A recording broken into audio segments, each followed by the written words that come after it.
अंजीर या तरबूज। नसरुद्दीन होज्जा जिले के न्यायाध्यक्ष को उपहार देना चाहता था। उसे अपने गोदाम में एक बड़ा तरबूज और मुरझाए हुए अंजीर मिले। उसने सोचा इनमें से कौन सा उपहार की तरह दिया जाए। वो फैसला नहीं कर सका। हाय दैया, यूं पुतले की तरह मत खड़े रहो, उसकी बीवी ने डांटा। ये तरबूज बड़ा और रसीला है, तो क्या ये मुरझाए हुए अंजीरों से ज्यादा अच्छा उपहार नहीं हुआ? लेकिन उसका होज्जा को समझाना फालतू था, क्योंकि उसने अंजीरों को ही चुना, उन्हें उपहार बनाया और ले चला। जब उसने मुरझाए हुए अंजीरों को न्यायाधीश के सामने खोला तो न्यायाधीश गुस्से से लाल हो गया। होज्जा, तुम मेरे लिए ये सड़े गले मुरझाए हुए अंजीरों का उपहार लाए हो?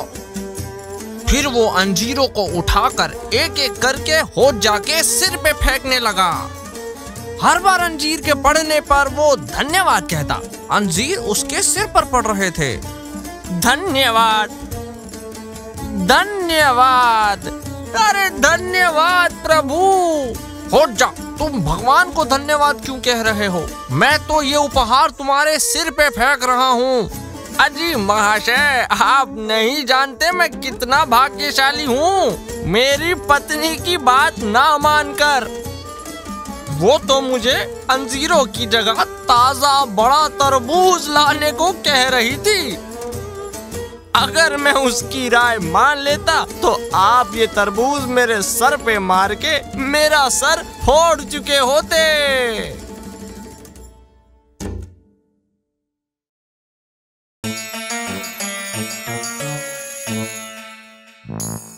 ऐसे होता है खाना पतला।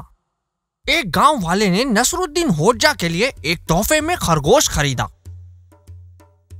होज्जा ने उसका स्वागत अच्छे से किया और उस खरगोश को खाने के लिए पका दिया, जिसे खाकर दोनों का पेट भर गया।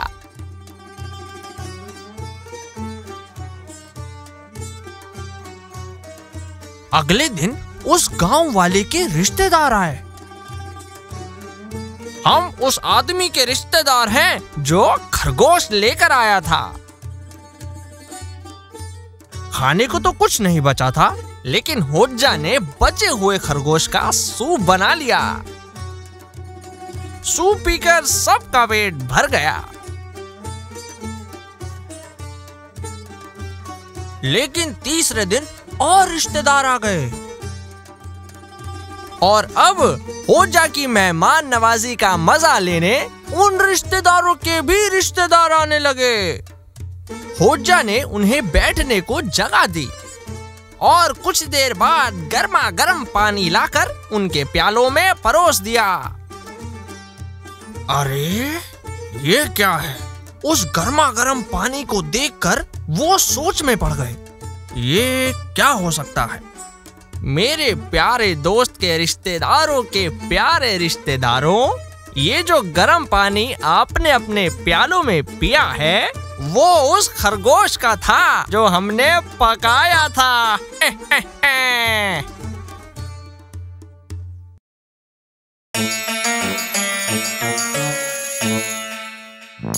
मीट का खेल। एक दिन ऐसा हुआ कि नसीरुद्दीन होज्जा ने कसाई से एक बड़ा मीट का टुकड़ा खरीदा। क्या तुम इसे पकाना जानते भी हो होज्जा? कसाई ने उससे पूछा। उसने सिर हिलाते हुए कहा, मुझे नहीं आता। मेरी मानो तो थोड़ा ये डालो, थोड़ा वो डालो। और वो उसे अच्छे से समझाने लगा।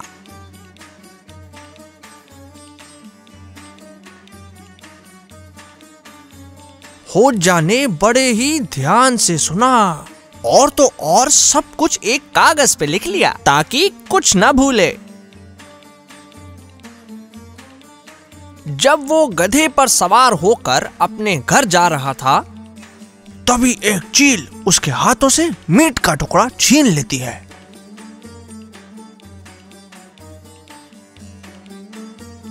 होज्जा हंसते हुए चील का पीछा करता है और कहता है, तुम भी कितनी बेवकूफ और मूर्ख चील हो। इसे पकाने की विधि तो मेरे पास है। अब तुम इसे कैसे पकाकर खाओगे?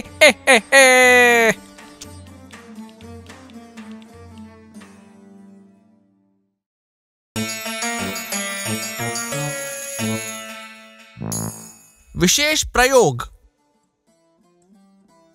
एक बार की बात है, नसरुद्दीन होजा किसी महत्वपूर्ण विषय पर नगर के न्यायाधीश से बात करना चाहते थे।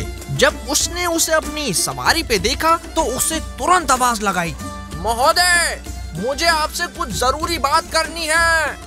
मैं तुम्हें सुन नहीं पा रहा, तुम बहुत दूर हो। न्यायाधीश ने जवाब दिया और अपने रास्ते चल दिया। अगले दिन होजा ने उसे फिर से सड़क पर देखा और उसे आवाज लगाई, महोदय, क्या आप मुझे अपना थोड़ा सा समय दे सकते हैं?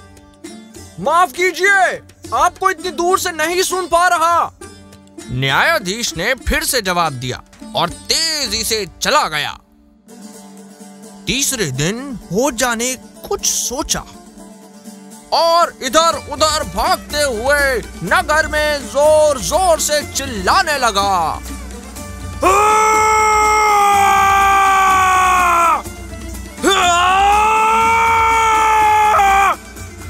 लोग उसकी आवाज सुन के पागल होने लगे।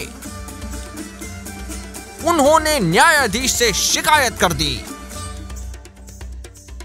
ओहो होजा, तुम ये क्या कर रहे हो? वो गुस्से से चिल्लाया। अरे महोदय, मैं तो बस प्रयोग कर रहा हूँ, होजा ने समझाया। मैं पहले जोर से चिल्लाता हूँ,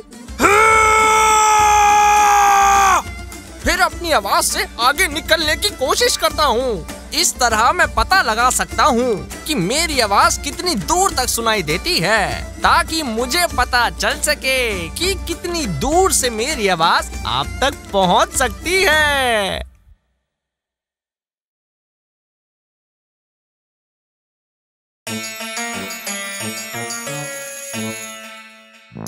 मौत का सामना।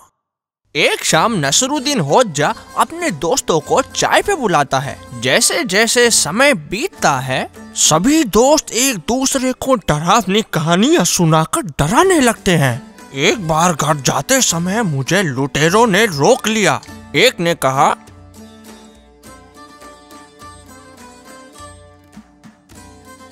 मैं एक बार लकड़ियां लेने जंगल गया और एक बहुत बड़े भालू ने मुझे रोक लिया। दूसरे ने डींगे हाँकते हुए कहा,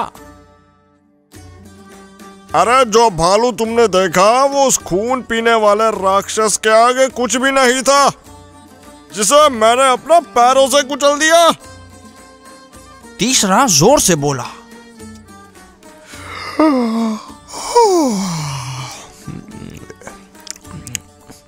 हाँ। नसरुद्दीन सुस्ताने लगा। और तुम होज्जा, क्या तुमने किसी भयानक मुसीबत का सामना किया है? हाँ, एक बार मैं भी मौत के मुंह से बच के आया था। मैं लहरों की कश्ती पर सवार था और समुद्री लुटेरों ने मुझ पर हमला कर दिया और उस घमासान लड़ाई के बीच में एक खतरनाक समुद्री राक्षस आ गया और बहुत ही गुस्से में कश्तियों पर हमला करने लग गया। फिर उसी बीच एक बहुत ही डरावना काला तूफान आ जाता है जो कश्तियों को डुबा देता है। लुटेरे, कश्तियां, यहाँ तक कि राक्षस भी सब नष्ट हो गए। एक मिनट होजा, समुद्री राक्षस भी? अच्छा, तो फिर तुम कैसे बच निकले? कैसे? तो बात यह है कि मुझे कश्ती में होना चाहिए था, लेकिन मुझे निकलने में जरा सी देरी हो गई थी, तो कश्ती बंदरगाह से मेरे बिना ही निकल गई।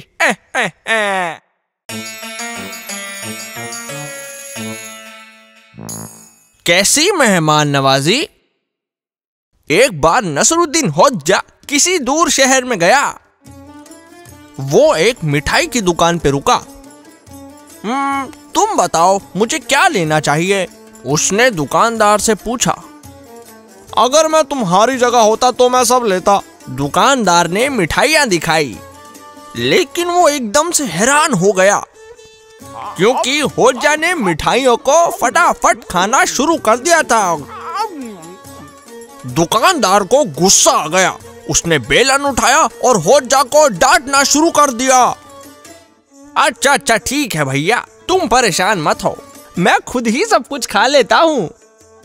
नसरुद्दीन मुस्कुराया। दुकानदार ने बिना किसी देरी के होज्जा को पीटना शुरू कर दिया। अब होज्जा और तेजी से खाने लगा। क्या ये आखिरी वाला भी? कराहते हुए दुकानदार बोला। अगर तुम कहते हो तो, होज्जा ने कहा, और वो आखिरी बची मिठाई भी खा गया। अब उसने पानी के लिए पूछा, पानी पानी चाहिए तुम्हें? गुस्से में दुकानदार बोला। उसने होज्जा को उठाया और पानी के कुएं में फेंक दिया। नसरुद्दीन ने बहुत सारा पानी पी लिया। फिर वो कुएं से बाहर आया।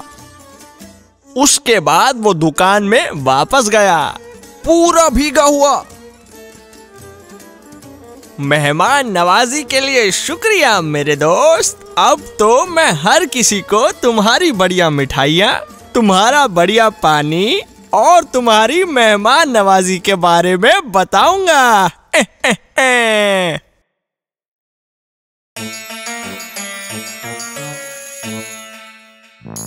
दूर की गलतफहमी। नसरुद्दीन होज्जा शायद ही कभी घर के कामों में हाथ बटाता था। जब भी उसकी बीवी रसोई में काम करती थी, वो बैठा ही रहता था। फिर भी वो हमेशा परेशान ही करता रहता था। इसीलिए उसकी बीवी ने उसे बगीचे में बैठने को कहा। और कुछ देर बाद वो फिर से उसे परेशान करने वहां भी आ गया। हाय दैया, आप बाहर क्यों नहीं चले जाते? बीवी ने पूछा। वो चला तो गया, लेकिन वापस आके फिर से अपनी बीवी को परेशान करने लगा।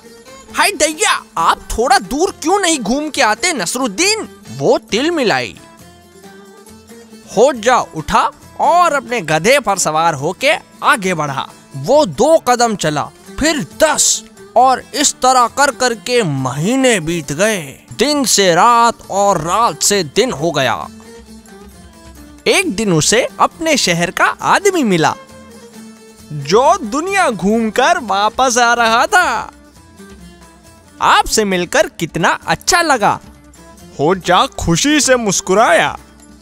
जब आप घर जाएं तो सबसे जरूर मिलना और मेरी बीवी से पूछना कि इतना दूर ठीक है ना?